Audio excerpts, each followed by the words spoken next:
고린도전서 12장 1절부터 11절까지 보겠습니다.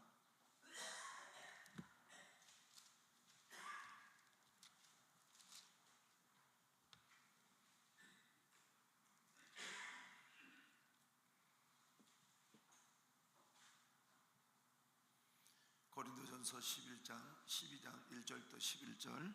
형제들아, 신령한 것에 대하여 나는 너희가 알지 못하기를 원하지 아니하노니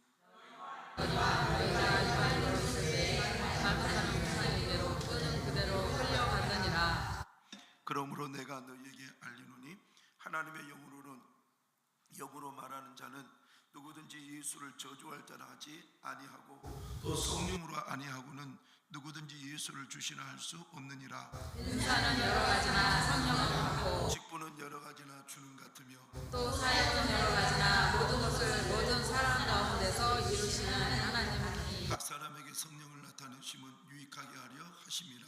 어떤 사람에게는 성령으로 말미암아 지혜의 말씀을, 어떤 사람에게는 같은 성령을 따라 지혜의 말씀을, 다른 사람에게는 같은 성령으로 믿음을, 어떤 사람에게는 한 성령으로 병 고치는 은사를, 어떤 사람에게는 능력 행함을, 어떤 사람에게는 예언함을, 어떤 사람에게는 영들 분별함을, 다른 사람에게는 각종 방언 말씀, 어떤 사람에게는 방언을 통역함을 주시나니 이 모든 일은 같은 한 성령이 행하사 그의 뜻대로 각 사람에게 나누어 주시는 것이니라. 아멘. 오늘은 우리 엄광수 장로님께서 특송해 주시겠습니다. 여러분들이 신청을 하시면 오후 찬양 예배 때 이렇게 찬양할 수 있습니다.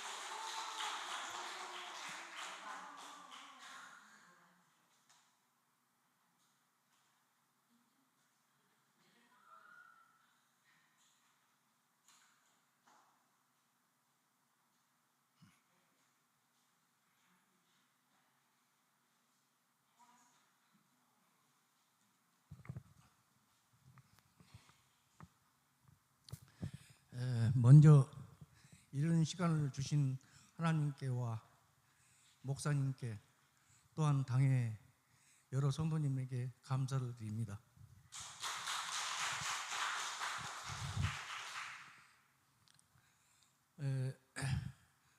말씀을 띄워주실래요? 특송을 한다면서 옛 말씀인가 하실 테지요. 이 말씀은 제가 벌써 26년차 됐네요. 장로 임직을 하고 얼마 안 있어서 내가 하나님 앞에 기도를 했었어요. 하나님, 솔로몬에게도 구하지 않는 것까지도 복을 주셨는데 제가 기쁨으로 장로의 직분을 받았습니다. 종에게도 말씀 주시고 축복의 말씀을 주십시오라고 기도를 아주 깊이 했어요. 그랬더니 그날 저녁에 A4 용기 같은 종이에 저 말씀이 수다게 내가 많이 읽었어도 저 말씀을 기억을 하지를 못했어요. 그런데 저 말씀이 내 눈에 선명히 들어왔었어요. 그래서 지금까지 내가 저 말씀을 붙들고 내 신앙생활의 멘토요, 또한 저 말씀이 내 앞에 등불처럼 제가 지금까지 섬겨왔습니다. 그래서 우리가 나와 있으니까 큰 소리로 한번 우리 다 함께 읽어보겠습니다. 시작. 내가 내 몸을 쳐 복종하게 하면 내가 남에게 전반을 위해 자신이 도리어 힘을 다할까 두려워함이로다. 아멘. 이 말씀은 모든 성도들에게도 다 합당된 말씀이지만 특별히 중직자 이상 되는 분들, 말씀을 가르치는 분들한테는 특별히 해당되는 말씀이라고 생각이 듭니다. 저 말씀은 아주 두려운 말씀입니다. 정말 우리 마음속에 새겨서 두렵고 떨림으로 저 말씀을 꼭 붙들어야 된다고 저는 생각하고, 저 말씀 속에 장로로서의 품위와 장로로서의 말과 장로로서의 행동, 이런 모든 게 다 들어있다고 생각을 하고, 제가 집 밖에 나올 때마다 저 말씀을 묵상하면서 지금까지 생활해 왔습니다. 물론 여러분들도 사시면서 하나님께서 주시는 말씀이 있으시겠지만 그래도 가지고 안 계신다면 지금부터라도 하나님 앞에 깊이 말씀 묵상하시면서 하나님 저에게도 말씀을 주십시오. 그 말씀 붙들고 내가 살아가겠습니다. 그렇게 해서 말씀을 붙으셨으면 좋겠다 싶어서 저 말씀을 내가 올려드렸습니다. 그리고 제가 참 찬양을 못합니다. 노래를 진짜 못해요. 그래서 내가 썩 나서지를 못하는데 작년부터 하나님께서 그렇게 마음을 주시는 거예요. 하나님 내 찬양하는 걸 아시죠? 아니 못해요 그랬더니 어저께 갑자기 하나님께서 말씀을 하시길래 그래 내가 순종해야 되겠다 싶어서 목사님한테 문자를 넣었습니다.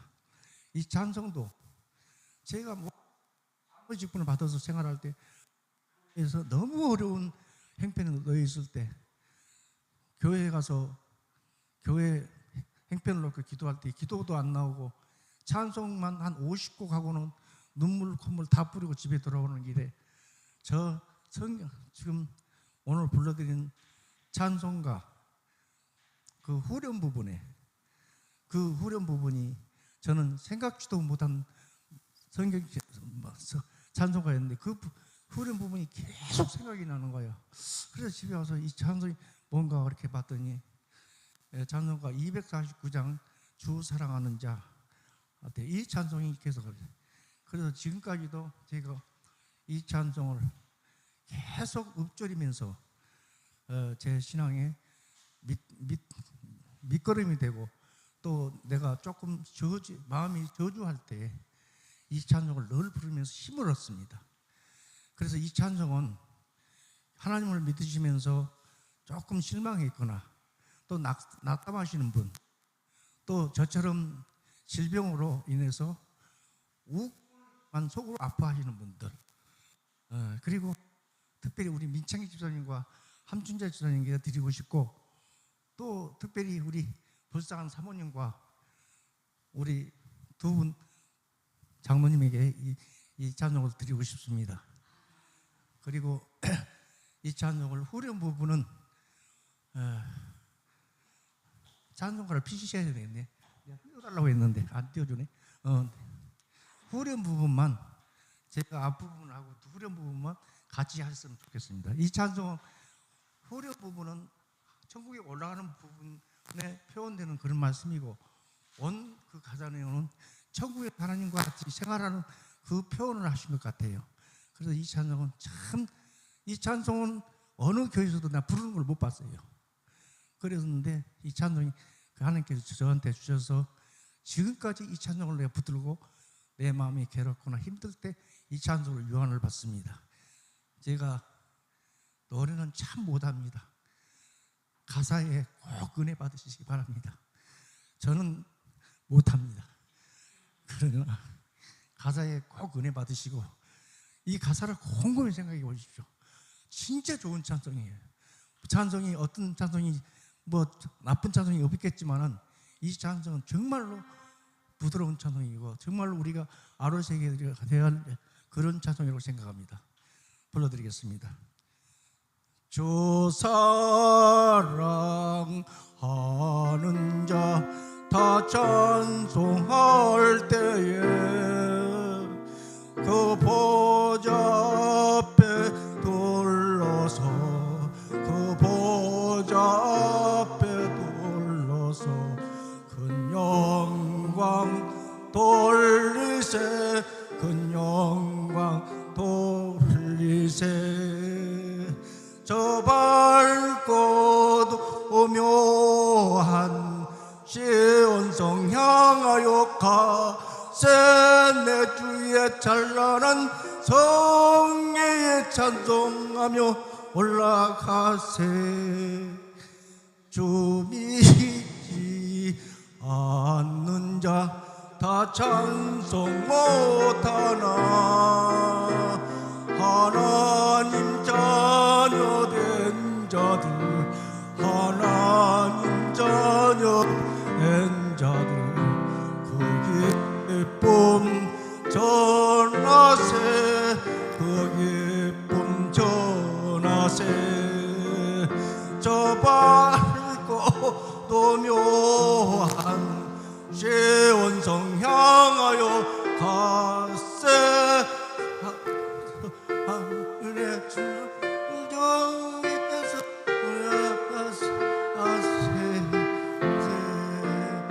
저 하늘 황금길 올라갈 때에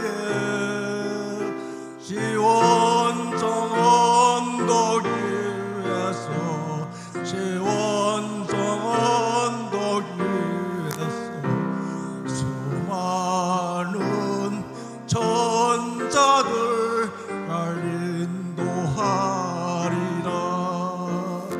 저 밝고 도묘한 시원정 향하여 가세 내 주의 찬란한 성례에 찬송하며 올라가세. 내 눈물 다 씻고 늘 찬송 부르리. 저 임마누엘 주 앞에 저 임마누엘 주 앞에 나 영광 누리리 나 영광 누리리. 저 밝고 도묘한 시온성 향하여 가세 내 주의 찬란한 성례에 찬송하며 올라가세. 감사합니다.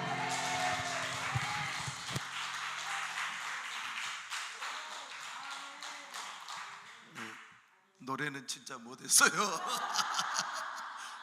근데 가사도 은혜롭고 감정도 은혜롭고, 우리 장로님 폐가 좋지 않은데, 여러분 폐가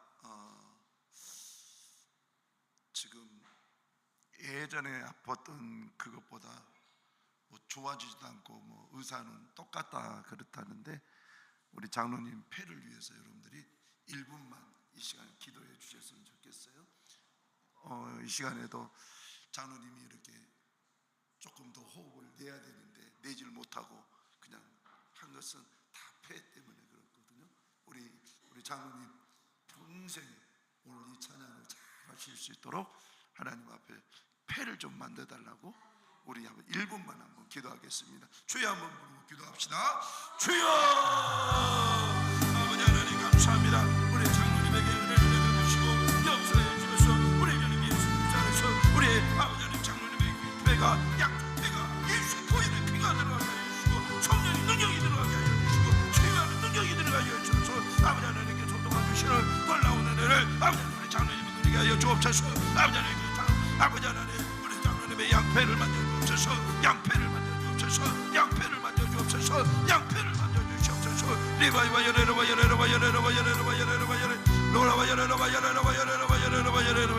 양패를 만져주셔서 양쪽에 있는 그 패로 말미암아 아버지는 건강하고 아버지 하나님께서 만져주심으로 인해서 평생에 아버지 하나님 호흡하며 살게 하여 주시옵소서. 예수님의 이름으로 기도하옵나이다.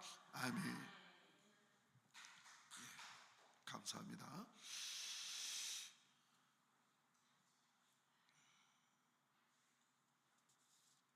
오늘은 지난주에는 지혜의 성령의 은사 중에서 내적 은사, 외적 은사 이렇게 나눠진다 했는데, 내적 은사 중에서 첫 번째가 지혜의 말씀에서 하나님의 말씀을 읽으면 이 은혜가 되는 거예요. 그리고 또 말씀을 적용해야 될 때에 이상하게 그 말씀이 딱 떠오르는 거예요. 이것이 지혜의 말씀의 은사라 이렇게 말씀을 들었죠. 지혜의 말씀을 은사를 갖기 위해서는 하나님의 말씀을 많이 읽어야 돼요. 하나님의 말씀을 많이 읽지 않으면 지혜의 은사가 생겨나질 않아요. 목사님, 나는 왜 하나님의 말씀이 생각이 안 날까요? 안 읽으니까 생각이 안 나는 거예요. 안 읽으니까. 안 읽어놓고 왜 하나님의 말씀이 생각이 안 나요?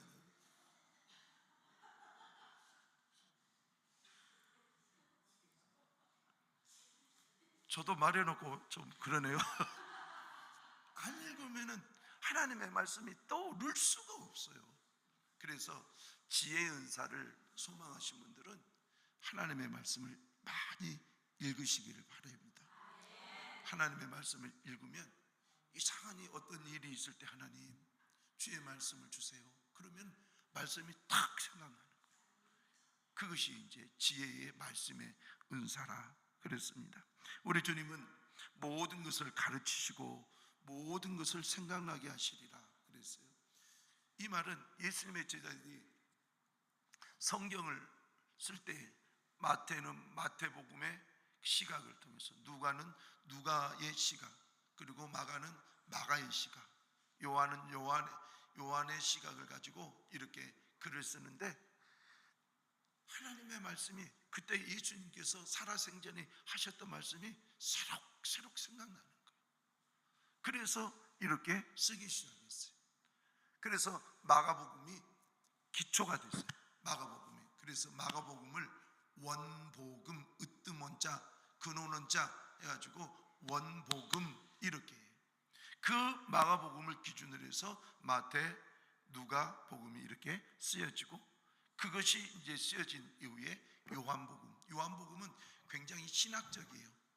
예수님을 어떻게 말하면 양의 문이다, 양의 문, 우리의 목자다, 이런 것들은 다 신학적인 개념이거든요. 자, 그리고 예수님께서 어느 날 이 눈먼 그 봉사를 이렇게 눈을 뜨이게 해주면서 그분이, 예수님께서 하시는 말이, 내가 세상에 빛으로 왔다는 것을 알게 하기 위해서, 그러면서 실로암 목가로 가서 씻으라 그랬더니 씻었더니 나았더라, 깨끗이 나았더라. 그래서 세상에 빛을 보는데 누가 보이느냐? 예수가 보이는 거예요. 자, 그래서 여러분, 우리가 지혜의 말씀의 은사를 가지려면 말씀을 많이 읽어야 됩니다. 여러분들이 제가 아침마다 보내드리는 그 말씀을 자꾸 읽으세요. 자꾸 여러분들에게 큰 신앙의 도움이 될 줄로 믿습니다. 이제 이사야 50장 4절을 보면, 아침마다 깨우치시되 학자이여 학자의 귀를 주십시오 그랬는데, 지혜의 말씀이 이렇게 임하는, 은사가 임한 사람은 목사님이 성경을 풀이해 주시면 그렇게 은혜가 돼요.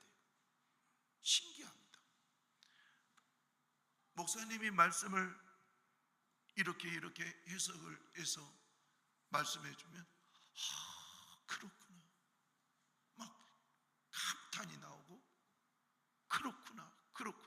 그런데 이것은 내가 지혜가 있어서가 아니라 내 속에 지혜의 영이신 성령께서 임하니까 그렇구나. 그래서 여러분, 말씀을 들을 때 성령님 내게 임하셔서 깨달음의 은사 있게 하여 주옵소서.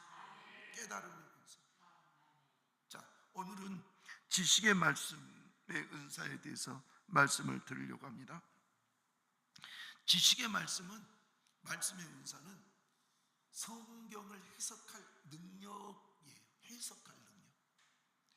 그러니까 하나님의 말씀 성경을 알고 있으면 지혜의 말씀의 은사가 있는데, 이 지혜의 말씀의 은사와 더불어서 지식의 말씀의 은사, 어느 때에 이 말씀하고 이 말씀이 어느 때에 이렇게 연결이 되는지, 그리고 신약의 이 말씀과 구약의 어떤 말씀이 이렇게 연결이 되는지, 말씀이 어떻게 연결이 되고 어떻게 해석이 되는지 딱딱 떠오르는 거예요.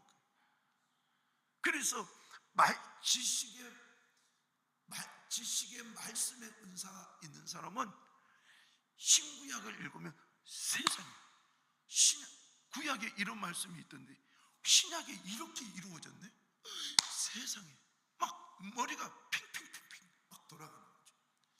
제가 신학을 하면서 참 감사했던 것이, 하나님의 말씀을 목사님께서 이렇게 설명을, 담임 목사님이 설교를 통해서 설명해 주면 막 말씀을 먹고 정말 아멘 아멘 했던 그것들이, 그때는 일반 청년이었으니까 그냥 은혜로, 그냥 지혜의 말씀으로 있었지 지식의 말씀의 은사가 없었으니까 그냥 그런갑다 그런갑다 아멘 아멘, 내 영이 참 기뻤죠. 근데 어느 날 신학을 하면서 성경을 계속 읽으니까 구약의 이 말씀이 신약의 이 말씀과 연결이 되구나, 그러면서 막 깨달음이 오는데 너무너무 좋은 거예요. 너무너무. 자, 그래서 지식의 말씀, 이 은사는 말씀을 해석할 능력이 있는 거예요. 저는 여러분들이 말씀의 해석에 능력이 있기를 축원합니다. 자, 그런데 말씀의 이 해석을 우리가 어떤 한 구절로만 보고 이것이야 이렇게 하면은 오류가 생길 수가 있는 내용들이 있어요. 자, 우리 한번 이 마태복음 10장을 한번 찾아볼까요? 마태복음 10장.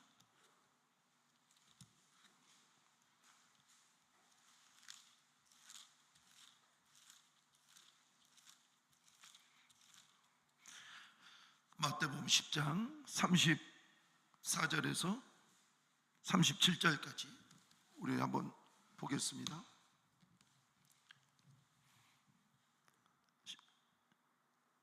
내가 세상에 화평을 주러 온 줄 생각하지 말라. 화평이 아니요 검을 주러 왔노라. 여러분, 예수님은 세상에 화평을 주러 오신 거 아닌가? 하나님과 우리 사이에 그 많은 죄들을 십자가에 짊어지시고 달려 돌아가심으로 하나님과 우리 사이에 화평으로 오신 거 아닌가? 근데 여기에는 화평을 주러 온 줄로 생각하지 마라. 화평이 아니요 뭘 주러 왔다? 검을 주러 왔다. 여러분, 검을 주러 왔다 그러면 뭐 싸말하는 소리입니까? 아니, 도대체 이 말이 무엇입니까? 그러면서 35절을 보세요. 내가 온 것은 사람이 그 아버지와 딸이 어머니와 며느리가 시어머니와 불화하게 하려 함이니. 아니, 예수님이 오셔가지고 집안에 뭐 쌈 일으키려고 오신 것은 아니잖아요. 그렇지 않아요? 아니, 여러분들이 그렇죠? 아니, 예수님이 오셔갖고 우리 김석정 집사님하고 공정희 집사님, 야야 싸매라 그러려고 오신 거 아니라는 거예요. 그렇죠? 우리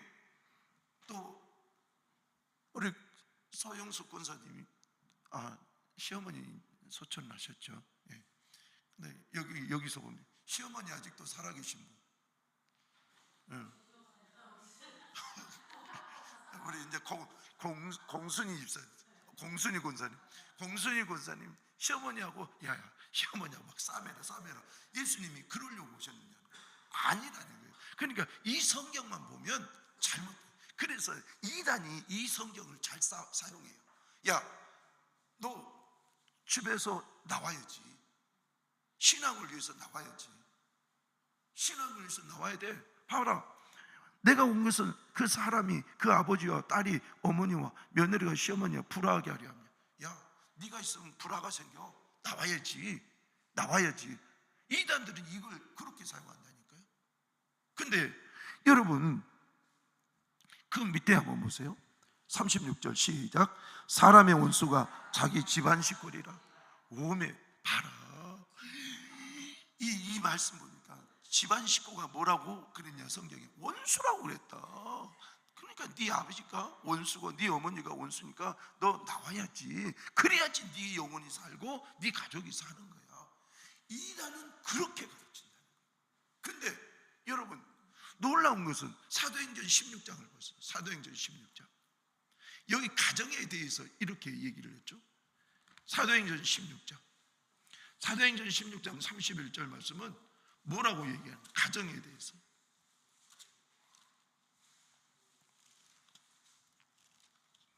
자, 찾으셨습니까?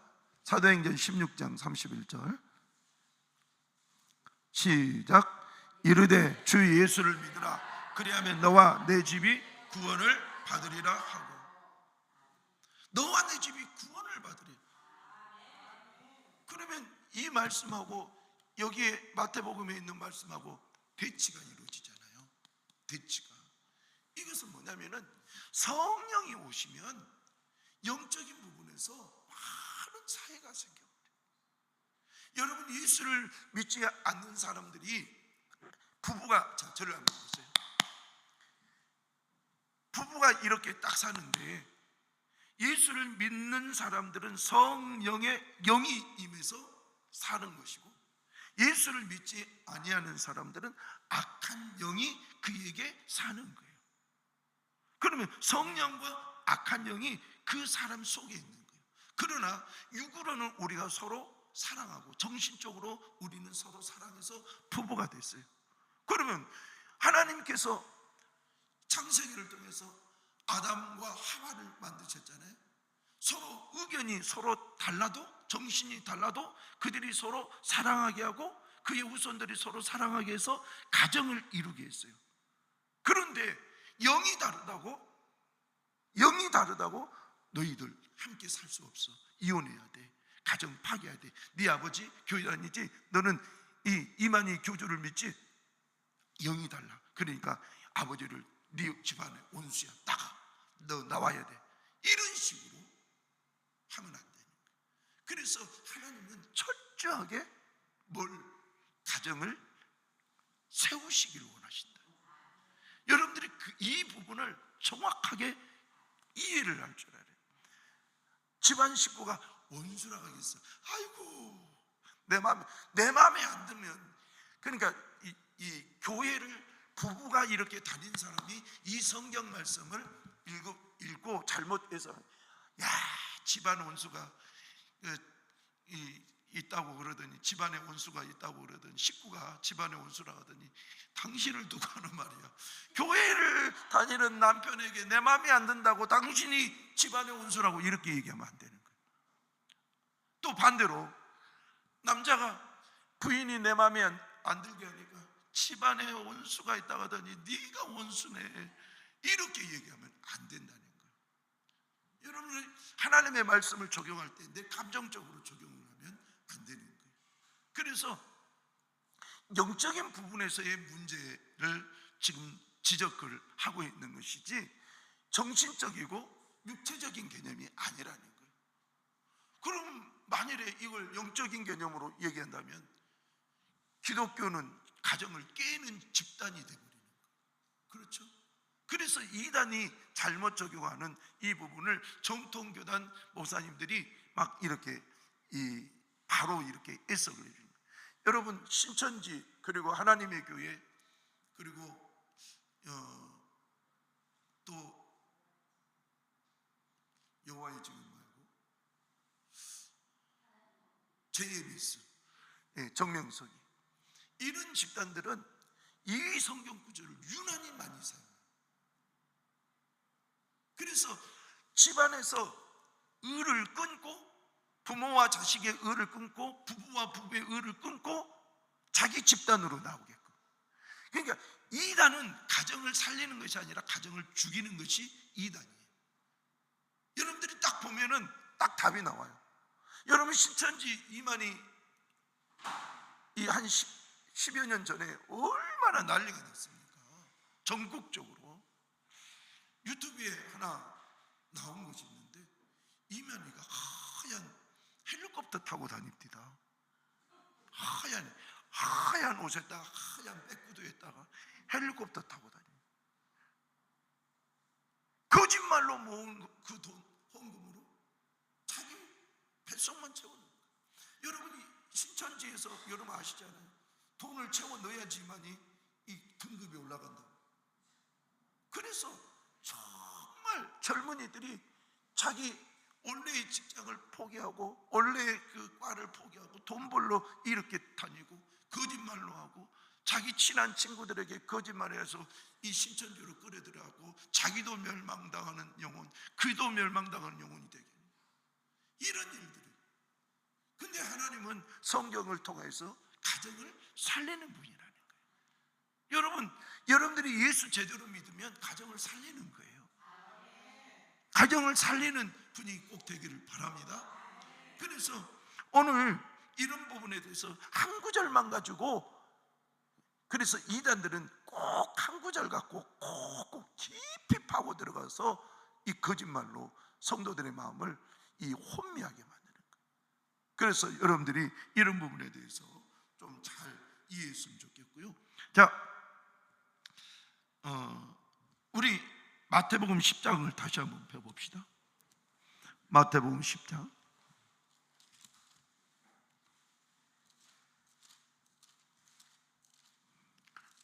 마태복음 10장 38절 39절.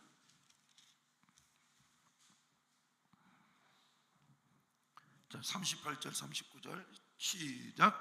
또 자기 십자가를 지고 나를 따르지 않는 자 내게 합당하지 아니하나니 자기 목숨을 얻은 자는 잃을 것이요 나를 위하여 자기 목숨을 잃는 자는 얻으리라. 여러분 다 십자가 지고 따라가면 누가 가정을 지켜요? 그렇잖아요. 여러분, 수많은 사람들 중에서 목회자라는 일반 저희들이 있잖아요. 저희들이 기본적으로 십자가를 등에 지고 주님을 따르는 사람들이에요. 실질적으로 말이에요.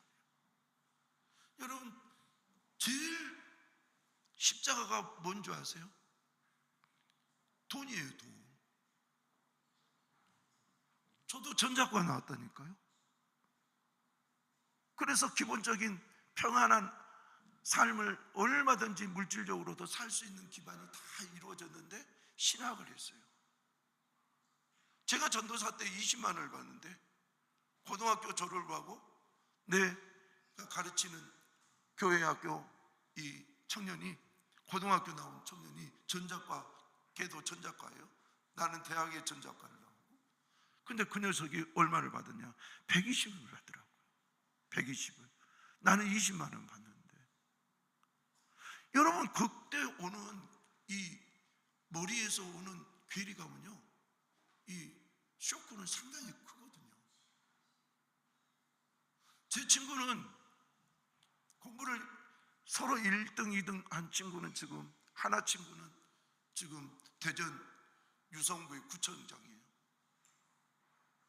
걔가 1등하면 내가 2등, 내가 1등하면 걔가 2등. 3등은 지금 뭐 하고 있느냐? 한의사 하고 있어요.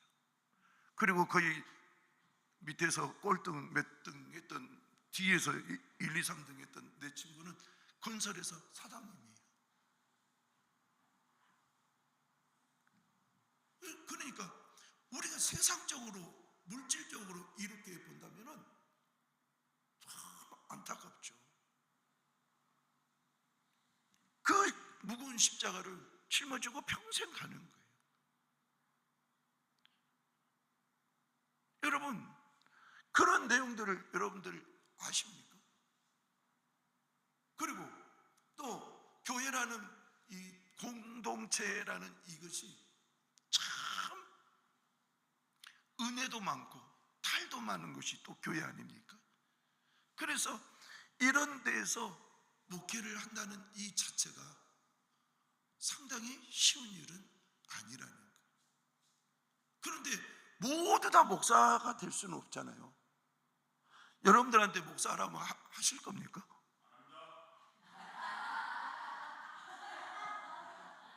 그래서 막 나한테 막 따지면은 네가 목사해봐라 이렇게 막 여기까지 나올 때가 있어요. 내가 성도하고 네가 목사해봐라 그렇게 하고 싶을 때. 그런데 반대로 예수님을 생각하면 이 십자가쯤이야. 또 이 십자가를 짊어지고 살 수밖에 없는 하나님의 콜링이 있었기 때문에 믿습니다. 주여 인도해 주십시오. 그러면서 다가가거든요. 여러분, 그래서 성경 말씀에서 이 부분은 너 십자가 지고 나를 따르라 이 개념보다는 너희의 삶의 우선순위를 주를 위해 두라는 거예요. 삶의 우선순위. 이것이 주석학자들의 동일한 해석이에요. 삶의 우선순위. 네 삶의 우선순위를 예수께 두라, 하나님께 두라, 이 말이에요.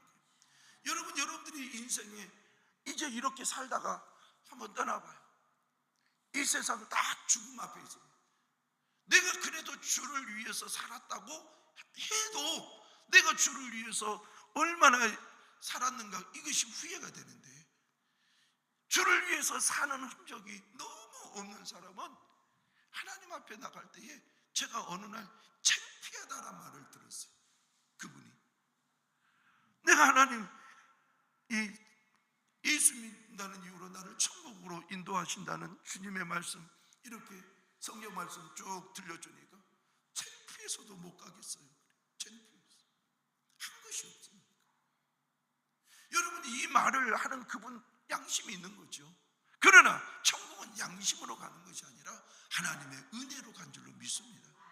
예수 그리스도를 믿는 믿음으로, 그 믿음이 내 모든 죄를 용서해 주고 하나님의 은혜로 우리가 천국에 들어가게 되는 줄로 믿습니다.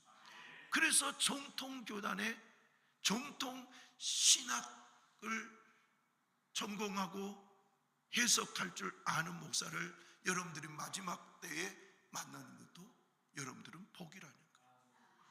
신앙은요, 아무 교회나 가서 뭐 여기도 십자가가 있으니까 여기서 예배드리면 됐지요, 아니에요.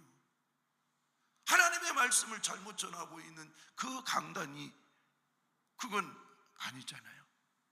그래서 여러분들이 믿을 수 있는 내 모교회, 내가 지금 몸담고 있는 이 교회를 사랑하고 위해서 기도하고, 여러분들이 저를 위해서 기도할 때도 하나님의 말씀대로 더 성실하게 해석하고 성경에 맞도록 해석하여 성도들에게 말씀을 증거할 수 있도록 해달라고 여러분들이 기도해 주셔야 되는 거예요. 그래서 이 지식의 말씀은 바로 하나님의 이런 말씀들이 좀 체계적으로 읽고 학식화되어 있고, 그리고 영적으로 또 충만되어 있고, 뭐 이런 것들이 좀 구비가 돼야지 해석이 되는 거예요. 지금 우리 한국교회가 큰 교회는 큰 교회대로 아주 작은 교회, 특별히 미자립 교회 중에서도 정식 신학을 나오지 못하는 그러한 교회들이 있어요. 그 교회들 목사님들 보면 성경을 몰라요. 어떻게 해서 학위는 딸 수는 있었는데 성경을 너무 몰라요. 그러니 성경 해석이, 그분들이 나와서 설교를 하면 도대체 왜 저런 설교를 저렇게 하나? 답답할 때가 있어요. 여러분, 오늘 여러분들이나 저나 하나님 앞에 말씀을 해석할 수 있는, 건강하게 해석할 수 있는 지혜의 은사를 주시옵소서, 지식의 은사를 주시옵소서, 그렇게 기도했으면 좋겠습니다. 그러면 우리가 이 신앙을 할 때에 지식이, 이성이 충만한 거하고 감정이 충만한 거하고 둘 중에 어떤 것이 충만한 사람이 하나님 앞에 더 쓰임을 받을 수 있을까요? 감성이 충만한 사람과 이성이 충만한 사람, 둘 중에 어떤 사람이 더 많이 쓰임 받을 수 있을까요? 감성? 자, 어떻게 보면 이것을 경중을 따질 수는 없고, 제가 연구한 그 논문을 통해서 보면 감성이 많은 사람들은 따뜻해요. 상대방을 안아주려고 하고, 위로해 주려고 하고, 이해해 주려고 하고, 이것이 감성이 많은 사람들이. 그래서 교회가 감성이 많은 사람들이 있으면 교회 분위기가 따뜻해요. 근데 이성이 많은 사람들이 교회에 분포도가 많으면 냉랭한 거예요. 교회가 냉랭한 거예요. 근데 놀라운 것은, 여러분, 성경을 쓰는 사람은 이성적인 사람일까요? 감정적인 사람일까요? 이성적인 사람. 모세, 이성적인 사람. 창출레미시, 구약의 첫 번째 나오는 창세기, 출애굽기, 레위기, 민수기, 신명기를 쓴 사람. 그리고 또 성경을 쓴 사람들은 일반적으로 이성적인 사람들. 세리, 마태복음. 여러분, 세리는 돈 걷는 사람이잖아요. 돈. 그러니까 이 머리가 이성적이에요. 감성적으로, 나 돈 없어요. 그러면은 그래 깎아줄게. 이래버리면 돈을 못 거둬요. 그러니까 이성적으로 냉철해야 돼. 그런 마태. 여러분, 누가 의사예요. 누가는 의사였거든요. 근데 누가복음을 쓴 이 누가를 보면 냉철하게 쓰는 거예요. 의사의 관점에서 냉철하게. 그래서 냉철한 사람을 하나님이 사용하셔서 성경을 주로 쓰게 했어요. 다니엘서, 소선시죠, 대선시죠. 이런 것들은 다 이성이 발달된 사람. 그런데 초대교회에 성령께서 임하셔가지고 그 초대교회 구성원들을 음식도 나눠 먹게 하고, 가진 것도 막 나누게 하고, 이것은 이성이 발달된 사람하고 감성이 발달된 사람, 어느 사람을 쓰셨을까요? 감성, 따뜻한 사람. 아이고, 오순절 강림절에 와가지고 은혜 받고 집에 못 간다네. 우리 어디 있지? 옷 좀 갖다 주자. 따뜻한 마음이 있는 사람이 그렇거든요. 아이고, 이제 거기서 가져온 돈도 다 떨어져 갖고 먹을 거 없어. 그래, 우리 먹을 거 빵 좀 사다 가지고 가자. 이것이. 그래서 초대교회는 따뜻한 사람들을 하나님이 많이 사용하시는 거예요.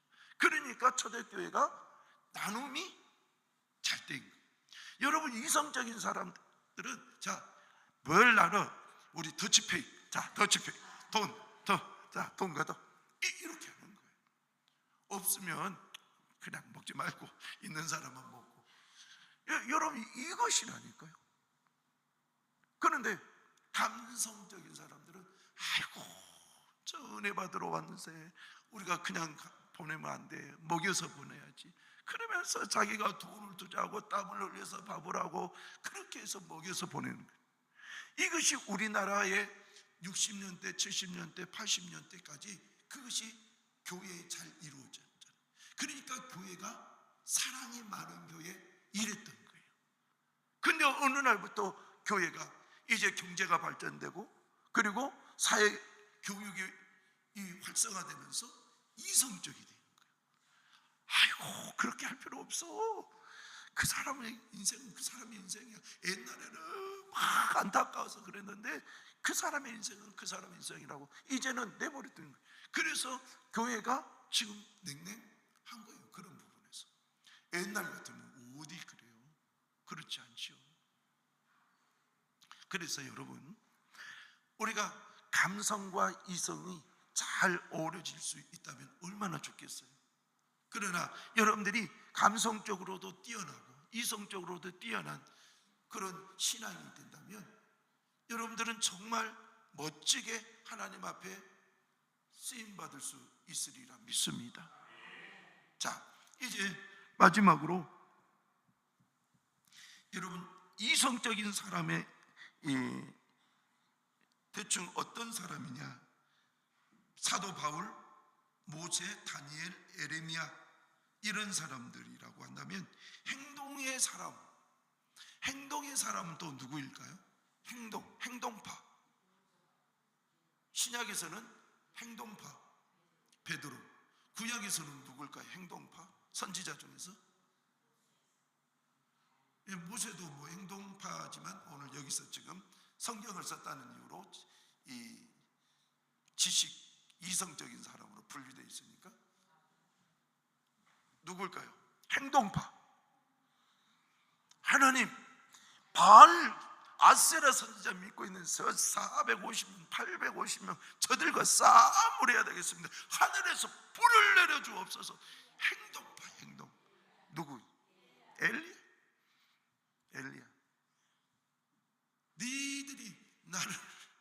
니들이 나를 놀려. 엘리사. 그리고 엘리사는 또 이 행동적인 부분이 이 열왕기 하쪽에 굉장히 많이 나타나요. 그래서 이런 지식의 은사가 있는 사람 중에서도 또 행동적인 또 지식적인 이런 부분으로 이렇게 나누어지더라. 여러분들은 행동파입니까? 이성파입니까? 할 수 있으면 건강한 교회 행동파가 되면 교회가 으쌰으쌰 할 수 있어요. 으쌰으쌰. 좀 우리 으쌰으쌰 했으면 좋겠습니다. 으쌰으쌰. 자, 그러면 마치겠습니다. 자, 우리 한번 기도하십시다. 하나님, 우리에게 지식의 말씀의 은사에 대해서 오늘 배우겠습니다. 하나님께서 우리의 인생을 살면서 괜히